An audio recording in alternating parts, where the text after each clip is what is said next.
নমস্কার, বেঙ্গলিয়ানায় আজকের recipe pasta. আর আজকের রেসিপিটা একদম ছোটদের জন্য, বাড়ির একদম ছোটদের জন্য স্কুলের টিফিন বা সন্ধ্যের টিফিনে এরকম পাস্তা রান্না করে দিলে ওরা কিন্তু খুব আনন্দের সঙ্গে খাবে। আর এরকমই বেশ একটু সাজিয়ে গুছিয়ে দিলে তো একদম নিমেষেই খেয়ে নেবে। তো চলুন শুরু করে দিই। প্রথমে একটা কড়াইয়ে জল ভালো করে ফুটিয়ে একটু লবণ দিয়ে পাস্তাটাকে সেদ্ধ করে নেব।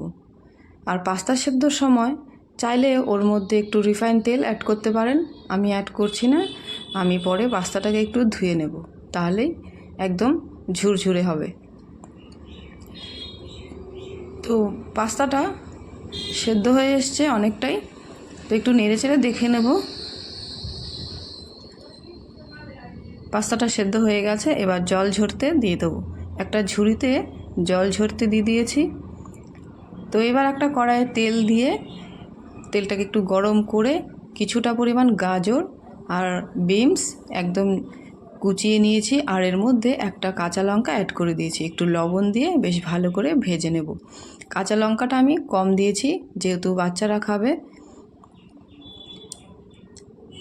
তো আমাদের চ্যানেলটাকে অবশ্যই সাবস্ক্রাইব করবেন আর লাইক করতে কিন্তু ভুলবেন না। তো একটা ঢাকনা দিয়ে ঢেকে দিয়েছি, কিছুক্ষণ পরে ঢাকনাটা তুলে দেখে নেব গাজর বিনস সেদ্ধ হয়েছে কি না।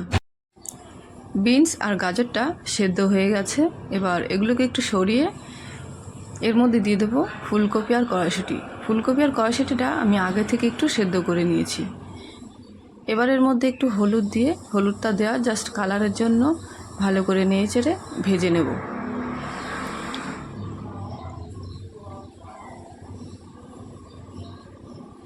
আজকের পাস্তাটা কিন্তু একদমই নিরামিষ করব। তো ভাজা হয়ে গেছে, এবার এর মধ্যে অ্যাড করে দেব পাস্তাটা, সেদ্ধ করে রাখা পাস্তা। আমি পাস্তাটা কিন্তু সেদ্ধ করার পর ধুয়ে নিয়েছিলাম একটু জলে। তো দেখুন প্রত্যেকটা পাস্তায় কিন্তু একদম ঝুরঝুরে হয়ে গেছে। তো নেড়ে চেড়ে কিছুক্ষণ একটু ভেজে তারপর এর মধ্যে দিয়ে দেবো ম্যাগি মশলা। কিছুটা পরিমাণ ম্যাগি মশলা দিয়ে আর কিছুটা পরিমাণ গোলমরিচের গুঁড়ো দেবো, একদম হাফ চামচ পরিমাণ আমি গোলমরিচের গুঁড়ো দিয়েছি। দিয়ে ভালো করে নেড়ে চেড়ে আবার একটু ভেজে নেব।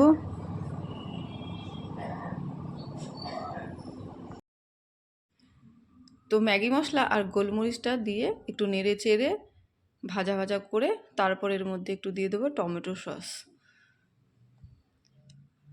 তো কিছুটা পরিমাণ দিয়ে দিচ্ছি টমেটো সস, 2 চামচ পরিমাণ মতো টমেটো সস দিয়ে নাড়াচাড়া করে নিলেই রেডি পাস্তা। টমেটো সসটা দিলে খেতে কিন্তু ভালো হয়।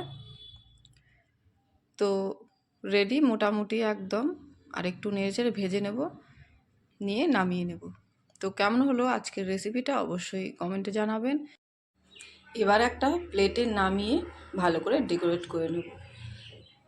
তো আজকের ভিডিওটা এখানে শেষ করছি।